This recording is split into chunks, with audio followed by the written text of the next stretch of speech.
hope this is going to be your favorite episode. So let's get into it.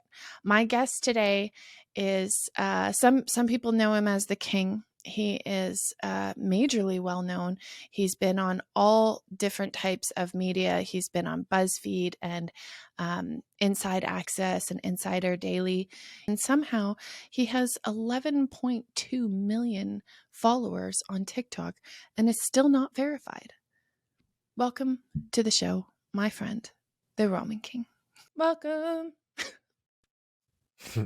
Hey guys. The Ramen King. How's What's it going? Good with you over there? I'm going fantastic, nice and well over here. Just chilling. Oh, I love that. I love that voice. Have you always had that like deep voice in you, or has it come out over the years?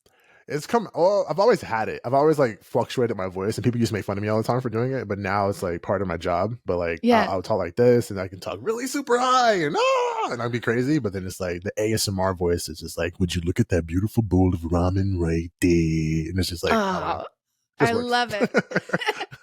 So what, like, for the people that don't know what you do, your name is Ivan the Ramen King, or Ramen King Ivan, right? Yeah. Yeah, and so tell everybody a little bit about like what you do on TikTok and Instagram, YouTube. Tell everybody what you do. Yeah, sure. It's kind of hard to categorize everything, but I got my start making food over on TikTok, right? I started off as IBM Eats, which people started saying I Beat Meats, which is not what my name was, but whatever. It's all good. It's totally fine. So I ended up changing my name to something else, but I basically got my start making ramen.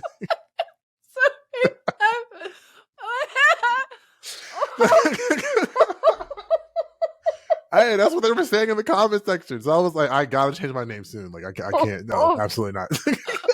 My God. So wait. What was the name? It was IBM Eats. But people were saying I beat meats. So I was like, that's not what it means at all. So what are you talking about? I'm eating food, bro. Like,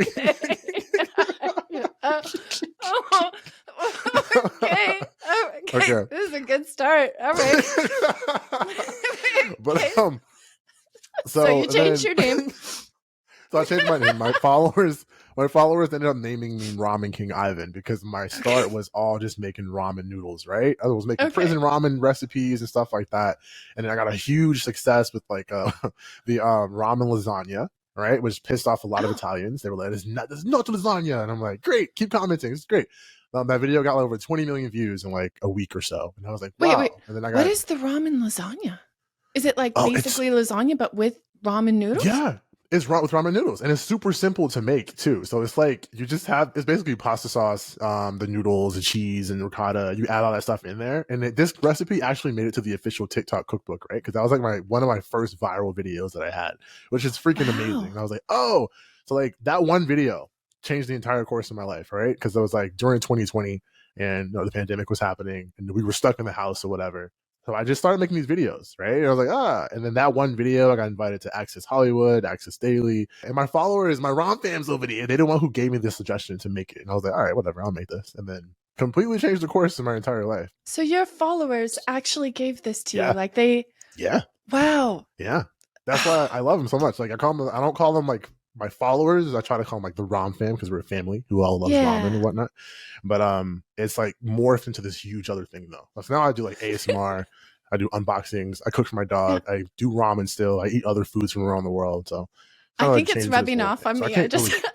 I'm just noticing it in myself. I'm like, yeah. Yeah, see? Yeah. Like, absolutely right there. But it's good. I love it. It's fun. So you've made all of these ramen recipes. How many like recipes do you think you've made with ramen? Wow. I think I've posted since I've made over, it's like 1,000, maybe like 1,500 maybe. Of just random things, right? So like I'll make suggestions and then the cookbook I had and all that stuff. I don't know. It was a lot. There's a lot of recipes. That's why people be like, you don't post ramen anymore. I'm like, bro, I've posted over 1,000 ramen videos. Like, let me post something else really quick. Go back and watch them. Yeah, it's like scroll back, bro. Like, I miss the old Ramen King. Scroll back. He's back there. I love ramen, actually. I go get ramen almost every Thursday, and I go home and eat my ramen. But it's so good from this one place. It's not like just your like regular Ichiban. Yeah. Yeah. I Yeah. want to see, I want to try it. That's like something I'm working on now, is traveling and trying different ramens from around the world, basically. So that's going to happen soon. That's like, yeah. Yes, sure. you should do that. You should, I mean, with all of your experience tasting ramens, you should definitely Right? like hit Right? up some places from around the world. You know what? Maybe your first stop should be Vernon. And Right then there. you come and then I take Right you there. to my favorite ramen place. Right there. See, it's already in the books. It's Yeah. planned. I'm gonna get my assistant to set it up. I got you. You're like the next Keith Lee. Hey, I know. I'm just like this and everything. Like, we're going to rate this 1 through 10. I got you. That's all you have to do. We'll get you like the little kitty chair. We'll just Yes, pack around your exactly. little kitty chair. Yeah. Love it. Absolutely. Okay. So tell everybody a little bit more about like your journey and how this like began. Did you ever expect this? Like, did you go on really trying to get like bigger, or did you go on just for fun? What was it? I've always wanted to be a content creator ever since I was a little kid. So I wanted to be a YouTuber mostly, because TikTok wasn't out yet, obviously. And I was a huge fan of like Jenna Marbles and Emma Chamberlain and Peter McKinnon, all those bigger YouTubers. I loved watching their content, and I've always wanted to do it. So, but I never had any success at it, like to this level, basically, right? Right. So I've had, before my one blew up, the IBM Eats one.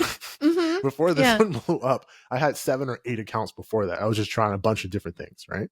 Okay. And nothing ever popped off, unfortunately. So, but I got it. So I was like, oh, whatever, I'm not going to happen. I got a job at this place called VMware. They are a tech company that makes it possible to work remotely and securely. I got that job out of college perfectly around 2020, where everybody was like working from home anyway. So I was like, perfect, this is amazing. And they said, hey, Ivan, can you make us a TikTok? We want to get on TikTok. And I was like, fine. So I made myself one more account, and I was like, IBM Eats. I was like, I'm just going to eat food and see what happens. I wanted to see if I could do it right. So I did that. Of course, that blew up. And then I ended up quitting that job before I even worked there a full year. And I started doing full-time content creation basically around that time, because it was paying me more than my actual corporate job, which was a really good job, by the way. I love VMware. They're great. No hate to them whatsoever. But yeah, so like then I just took all the knowledge that I've learned over the years through YouTube University, stopped going to these little seminars trying to learn how to be a creator, just watch YouTube. And then I learned that, and I took everything I learned and built what I have right now. Like, I built a foundation for something great, I feel. And now we're building up on it now. So like I'm still just getting started, I feel like, but yeah. I thought for a second I missed something there. Like, I'm like, wait, YouTube University? Yeah, like they have that. Oh no! Like, watching like, YouTube maybe videos. Like, I don't know. Maybe it's like a course you sign up for. I'm like, no. There's so many things if you need I to don't do know. anything, no. If you need to do anything, YouTube. That's why, like, VidCon and all these other things, they're great. I love going to them, but why pay $500 to go to an event when you can just watch someone tell you exactly how to do it on YouTube for free? So, I learn everything on YouTube. Everything. 1,000%. Like anything 1,000%. I want to do, I'm like, okay, I'll YouTube it. 1,000%. And I actually messaged you after you put out this dating video that you were single now and dating. Yeah. And when I talked to you before the podcast, you said you had gone on 25 dates over the last month. You've been busy. How are you editing for 4 or 6 hours a day, filming and dating this much? It's insane. I mean, I work for myself, so like I make my own schedule, and I have an assistant now who basically took a large workload off of me and stuff like that. So now that I have a little bit more free time, those like 1, 2, 3, 4 hours in a day, I would just like have something planned to go do something. And again, as I said on our call, like I've been here for a year in California. I moved from Georgia to here, and I haven't really given myself time to do anything, right? So I've just been working my butt off, just so I can like continue to do what I do. So I don't even met people. It's like I have one friend here that's like my best friend, and but that was about it. So I needed to get out there and meet new people. So it wasn't all just about like dating and trying to find a girlfriend or something like that, right? It was like meeting people and all that stuff, But 25 sounds like a lot. It doesn't go less. That's a lot. It is very tiring. It's very tiring. Believe me. I had some. There was like 3 on the. This sounds nope. Never mind. Nope. Well, so I heard this TikTok where the guy was describing swipe everything Wednesday or something. Is this what you're doing? Yeah. That's when they just swipe, right? Let's go. No. I couldn't do that. I did that once, and I was just swiping. I was like, all right, let's see what just happens or whatever. And I got a bunch of matches, which was fantastic. But it wasn't like I wasn't wanting to. I don't know. I just felt like a jerk. I was like, I'm swiping on everybody. They're getting the match. They get excited, and then I'm like, unmatched. Yeah, Because you don't really know who you're matching with, basically. Well, so I'm just like, I know, yeah. And then you match with them, and then you feel bad because you're like, oh, actually, I don't like you. right? I know that sounds horrible. Yeah, it sounds bad because they be, hi, how are you? And I'm like, The worst is when you accidentally super swipe. Have you ever done that on Tinder? Yes. Yeah, and it's I easy to accidentally do it because I would like use my thumb and it would go like this, and if it just went slightly up, you'd super swipe on them, and you're like, oh, oops, nope. I mean, right? I didn't mean to, but it's in the title too. Like super swipes, it's going super fast. But like, that happens all the time. And every single time I do that by accident, like those are the ones that like instantly will match with me. Like, oh, hey, how you doing? Like, like, that was an accident. I'm sorry. Oh, that's the worst. I mean, can you imagine having to do that in real life? Like, I know. Like that's like a Black Mirror episode. Like, can you imagine? Like, horrible. I would. It's like the equivalent of telling somebody like, I think I'm in love with you. Oh, actually, right? Sorry, that was a different person. Right?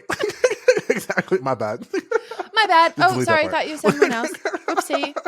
Yes, like it's an I don't know. And I don't know. So, frankly, some of those dates that I did go on, it was because I accidentally did that. Sometimes I felt bad, and I was like, I'm just going to go anyway. But they ended up being really cool. Like, you shouldn't judge books by their cover. You're that nice. You're like, oh, it was actually an accident, but I'll go on a date with you anyway. I mean, like, because I was in a 7-year relationship prior to me like moving out here, and so that proposed and everything, supposed to get married, and then just fell apart. So like, I hadn't dated in like 7 years or whatever, right? So I didn't know what I was doing. So like, getting into it again, I was really nervous about it because I was like, the dating has changed. I already know this. Like, I'm on the internet all the time. Like, I literally live on TikTok, Instagram, and YouTube, so I know exactly what's happening around the world and dating and whatnot. So me, how I do things, as you just said, you're really nice. You're so nice. Like, I really am like a nice guy. I'm a nice guy. But nice guys, like, we don't survive out here in the dating world these days. Like, from what I've seen. For real. Really don't. I had to change up my entire approach to dating because like, people see me as like this nice guy or whatever. One, they think they can walk all over me, which is not true. And then they like, oh, you're too nice. Like, you're too nice for me. Like, okay. So then I have to start being like mean. Like, act like somebody totally different, right? Like, oh, we go on a date, and then like, I open the door. I usually bring like a flower or something or whatever. I'll like learn, like, they'll tell me something like, I love plushies, for example. So on the first date, I was like bringing them a little plushie, like, something super simple, right? And like, just like whatever. But doing that and led nowhere. I think we were the same people. This was my problem. And you know what? I was genuinely a really nice person. I'd do the same thing. Like, I'd cook like a really nice meal, you know, kind of go all out. And I read this book, and it kind of described like the nice girl and the bitch, and it kind of redefined the word bitch to mean somebody that just doesn't put up with like poor treatment, right? Which is what I did. I'd get poor treatment, and I'd be like, okay, give me more. Like, sure, you know, sure, I'll watch your dog for you while you go on a date with someone else. What? No, absolutely. I'm just kidding. But I was to that extent where it was, and I really couldn't figure it out. Like, I really tried to look at myself, and I'm like, I don't understand though, because like, I'm really nice. Like, I try to do this and do that, and you know, and I don't argue, like I don't, you know, and what am I doing wrong? I realized that I was like, you know, giving 110% when somebody was giving 10, and when you do that, they immediately go like, why are you so invested? You don't even know me yet. You know, why are you? Exactly. And so I don't think it's about being a dick or like being an asshole. I think it's about like that holding back, really observing, and kind of matching energy, you know? I agree. Yeah. Cause like, that's what I've learned. I have to pull back a little bit because like, I'm just like naturally a caring person, and I'm very observant too. So I notice things that people say to me, and I'll bring it up later, whatever. But I can't do that. I can't do that apparently. So like, if I do that, why are you paying so much attention? Like, why are you studying me? Why are you analyzing me? And so I'm not analyzing you. I'm just remembering what you said. Like, Do you not want me to remember what you said? like what? Okay, the downside of this though is like everybody wants to jump to a red flag right now. You know, I know. Yeah, I and that's what I it is. I did this Yeah. video the other day on how my boyfriend like did this really sweet thing for me and like organized my house, and people are like, "Have you Oh yeah, seen I saw that. Sleeping with the Enemy?" That's Like, what fucking some people ask stop. you. Oh my Yeah, gosh. yes. They immediately turned it into that? Yes, they're like What? major red flags. He did stuff for you? No. He's Oh my trying to god. he's No, yeah. chill Yeah. out, He's like, bro. this is how they start. This is how they start. They start out No, really nice and then they turn into assholes. And I'm like, you guys are no, no. bananas. And see, that's the problem too. Like, that's because see, they're putting their like insecurities on other people, first of Yeah. all, and then they're putting their bad experience on other people. That's their fault for falling for that guy pretending to be nice. Like, that's totally, Yeah. totally different. Because if he was nice and to you or whatever, and then as soon as you gave him something, he started acting like an ass, then that's Yeah. just your fault. You fell for that one. Like, that I doesn't mean know. whatever. And when he does this, it's not like, oh, I want to do this for my sweetheart. No, he's like, listen, he's like, you're doing all of these things wrong. You're doing them all wrong. And we're going to work on you. Okay. We're going to work on you. We're just going to slowly fix you. Okay. Yeah, I'm like, oh, yeah. Oh man. I'm Yeah, like, I when don't think I it's watched gonna that work. video. It was so funny, that video when he talked Yeah. about his OCD. I was like, oh my god. He was like, oh my gosh. Like, don't open the door. Don't open the door. It's messy in there. Oh God, I know. And his face, he died laughing when he was like, what is in there? And I'm like, just open it. Because he's so easy. He's so easy Yeah. to just like, I know Yeah. it'll drive him crazy. He's thinking Yeah. about it right now. Yeah. And I open the drawer and he's just like, Oh because god. it's my schnarble drawer. It's where I put Yeah. all my crap. I just put all my random Snarble. crap in there. Okay. And then, and then it's just, Yeah. Like a junk it's drawer, basically. it's disappeared. Yeah, Yeah. that's my schnarble drawer. Yeah. So I open I get it. it. Everyone has one. Like, His face just drops, and I just look oh at him. I'm man. like, oh, That is hilarious. so unorganized. What are we gonna do? What are we gonna do about this? His whole world got turned upside down, bro. It's funny. That is hilarious. Oh man. And I tell you, I go to his house, and this is why we're like yin and yang, because he sees me and he's like, ooh, project. Yeah. Yeah. Ooh.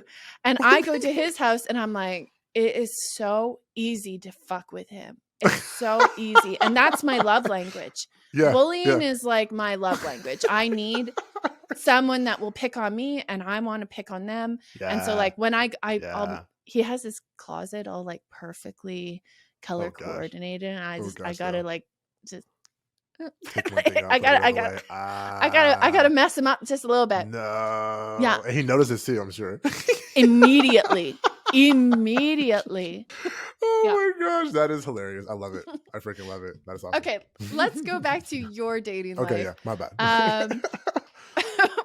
What is the worst thing that a woman can put on her dating profile? I want to hear this from you. Like, what is it that you see and you're like, oh, immediately no, straight to jail? Wow. There's a couple things actually. Okay. I mean, I'll when I'm scrolling, I'll just because you have the option to put if you're like open to like a short-term relationship or a long-term, that whatever. So like no hate to anybody who wants like short-term just like Totally. hookups and stuff like that. Totally fine. Like, hold on. The fact I see that and then I just know that there are probably, I don't know, hooking up with whoever. I will say that I've put that on my profile before, because a lot in a woman's head, a lot of times we think like we scare men off when we're like, I'm looking for a relationship. Like we're trying to put it out there that we're not like, I'm not trying to marry you right now, but if it works, I would want a relationship. But then there's so many guys that are like, no, I'm not looking for anything serious. I know. So then sometimes we put this because so you might be missing out on some people that are open to a relationship. That's another thing. If I see like I'm an influencer on the profile, I'm like, I'm good. I'll just scroll. All right, then if they have like no hate to anyone with the OF, get your money. But I'm good. Yeah. I just up on that.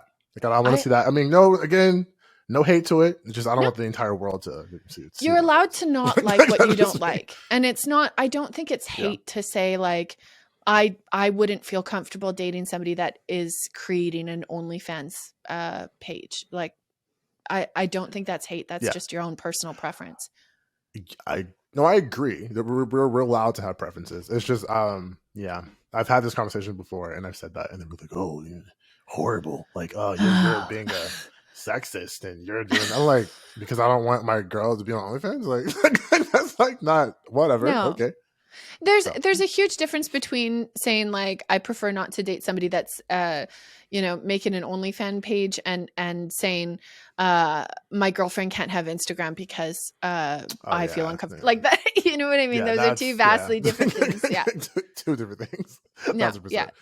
So, okay, but back to the influencer part. If you find out that somebody is a content creator, are you deterred from dating them?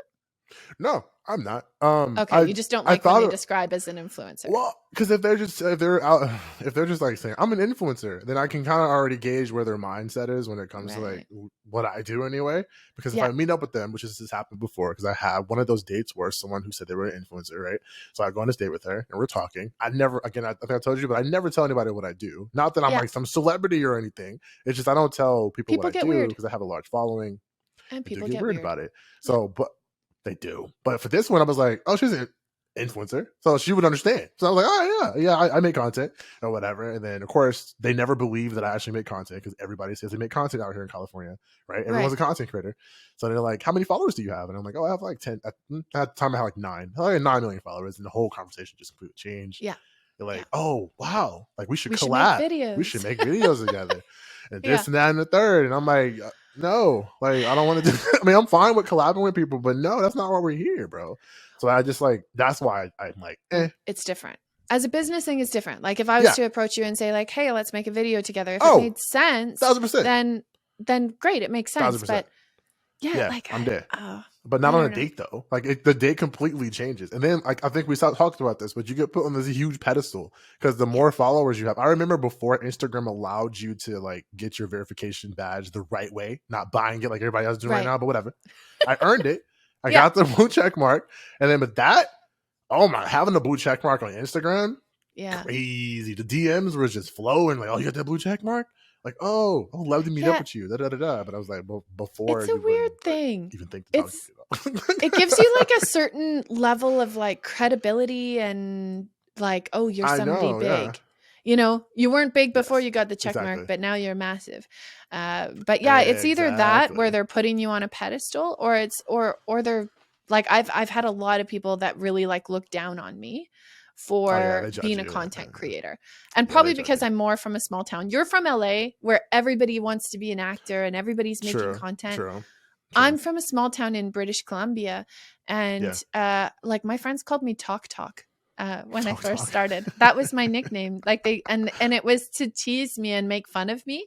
The first 100,000 that I made it to, I celebrated by myself by buying 100 Timbits. And I ate 2 and then took it to the soup kitchen. And that was because I didn't tell anybody because like everybody made fun of me. You didn't for it. Well, they did, but it changed now. So now I've gotten some success with my videos and stuff like that. And the articles coming out about the podcast now. And so people are like, wow, you're really doing great. You're really like, you really made it. I knew you were destined for stardom. And I'm like, did you? Okay. It didn't feel like that before. So for all the girls that are interested, so can they find you on Hinge? I think I deleted my Hinge account, to be honest with you. I think I deleted it.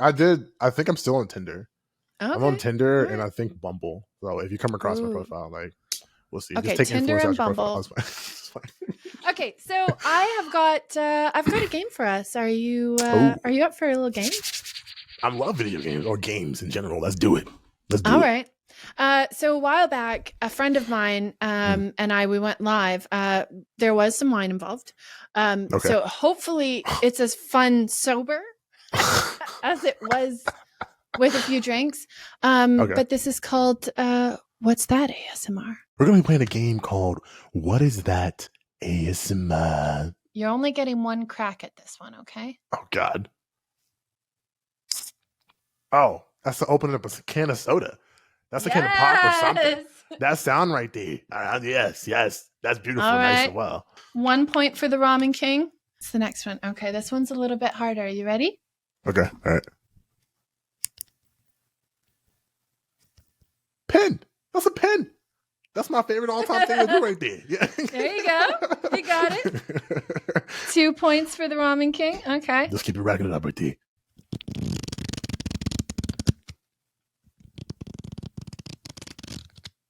Whoa, a deck of cards?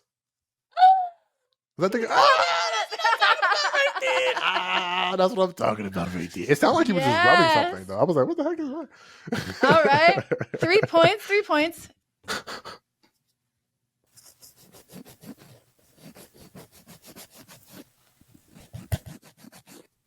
Wow, I don't know what that is. Is that an eraser? Or like what? You guys have any guesses at home? I think Is the that girls Vel? would know this one. A brush? A comb? Toothbrush. Oh, nail dang file. it. Dang it. Dang it. It was right on the tip of my tongue right there. Jeez. All right. That's I 1 point for me. Those, so like I mean like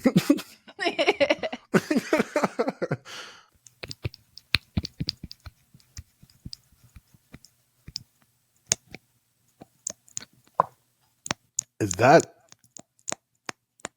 the heck is that? Wait, wait, what? It sounds like a liquid. Is that lotion? Are you squeezing out the lotion of the thing? No. What? I have no idea what that is. It sounds wet and moist. That's all I can really. Lip gloss. How am I supposed to know what that is? Oh, the noise it makes when it pops out. Yeah. I don't. Okay, whatever. I never hear that noise, but it's all good. Well, hey, they can't all be geared towards you. This one, this one, you would only know if you watch ASMR. Okay, so that's the only clue I'm That's the only clue I'm getting. Okay. All right. Okay. I'm assuming this is the brush. Sponge? What kind of brush? What? I gotta tell the kind of brush. This is the foundation brush number 2. Like, oh. A makeup brush. The makeup brush. Because that's like the easy, that's like what they do in ASMR. I got you. Okay. I got you. You got it. This is a fun game. I'm about to try this.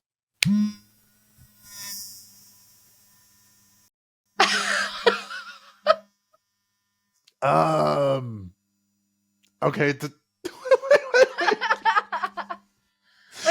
What do you think it is? Your face is looking like a little confused. That sounds like is that a vibrator? No. Is it some sort of massaging thing? A toothbrush. Is it a toothbrush? It's a toothbrush. You set that up though, because you went from like the file to the lip gloss to it was all leaning in that direction. Nah. Oh my goodness. Okay. All right. You made it all the way to 5 points. You win. So can I get you to like share a little bit with us about like what somebody wanting to, maybe have the success that you've had or get into the kind of content creation that you do? Can you give us a bit of like your process or advice as to how to get into that space? Sure. Absolutely. It's everyone wants to like be like a content creator, and I feel like what they do is they try to copy everybody else, right? Just to copy their success. The best thing you can do is just be yourself 100%. People say I'm weird. They say I'm weird and I'm odd and I'm cringe or whatever. But if people are saying that about you, that means you're doing the right thing personally. Right. Because I was so cringe by yelling and all that stuff, right? I was so cringe. But like just be yourself and create content that you like and you enjoy. And then just keep doing it. You're going to make like 100, 200 bad videos that probably no one's ever going to watch. Yeah. Right? But you got to just keep pushing and get better as you go along. And relationships are very important. Like I've worked with brands that would pay me little to nothing because I could see the potential of them growing super big, like BLK Water. like I worked with them when they just started and they couldn't pay me enough, right? But I knew it was going to be a good investment of my time. So I would still work with them anyway, even though I'm getting paid way less than what I should. And I worked with them, build that relationship, and then it turned into something really big. And they were one of my favorite partners to work with, right? So That's just like, cool. I like that. yeah, it is. It's people look down on that. My old manager, he wanted me to just disconnect from them, and I was like, no, I want to keep them. But just be yourself. Basically, be kind to everyone because you never know who's going to turn around and be a higher position than you at some point, and they can help you get higher. So be kind to everybody. That's my main thing. Basically, being yourself, being kind to people, and create things you love, and then you can pretty much do whatever you want. That's great advice. I love that. And I mean, honestly, it's advice that I will use myself. And some really exciting news is that he has a cookbook coming up. Can you tell us a little bit about that? Yeah, it's super exciting. It's a cookbook. It's going to be featuring obviously my ramen recipes that I've been making over the years. Stuff that you can easily make at home. Like you don't have to spend a ton of money to make a really good recipe at home, right? It's going to be limited ingredients, but looks amazing, much like my videos when you see them. But yeah, that's coming out like sometime end of this year. But we're working on it now. End of this year, yeah. It's going to be like 60 recipes, teaching you everything you know about ramen. Right, the basics, and then you're going to get harder and harder, and then we're going to go from regular, beautiful, spicy miso ramen right there, all the way down to a ramen grilled cheese sandwich. Well, I'm definitely going to be signing up to get this cookbook, and the best way that you can do this is just sign up on his newsletter. You go to his link tree, right? Yeah, and that'll take you to his newsletter. You can sign up for the newsletter, and then you can forget about it. You don't have to worry about it. When the cookbook comes out, he's going to email you guys, and then you can be the first to get his cookbook, because I think this thing is going to sell out. I would definitely want to sign up to be first to get this thing. Yeah. I'm hype. Like I never had a bestseller before, but I'm about to. So you know, like. I'm so excited for you. Are you going to have like what picture are you going to put on the front? Is it going to be the lasagna ramen? I don't even know. I should, because that's what started everything, right? So I'm thinking about it. We'll see. It's up to the publisher and what they want to put on the front. Like, I don't want myself to be on the front. I want to see my face on the front of the book. Like, no. I think you need to have your face on the front of the book. Well, really? You need to have your face on the front of the book. Yeah. Maybe. And you know what? If you want, I can come and feed it to you. I can help you with it. Yeah. Hey, and put a little button on the front of the book. Put a button so you can say something in your voice. And like, that would just sell out immediately right there. That'd be done. You let me know. I'm there. You fly me out. I'll come stay at your place. I got you. I got plenty of room. Yeah, I'll help you with that. I got you. 1,000%. Ivan, it's been a blast. Thank you so much for coming on the podcast. You're the best. Honestly, you're just the sweetest, kindest person. I wish you all the luck in the world with the dating. And just remember, girls, no hoes, faux show.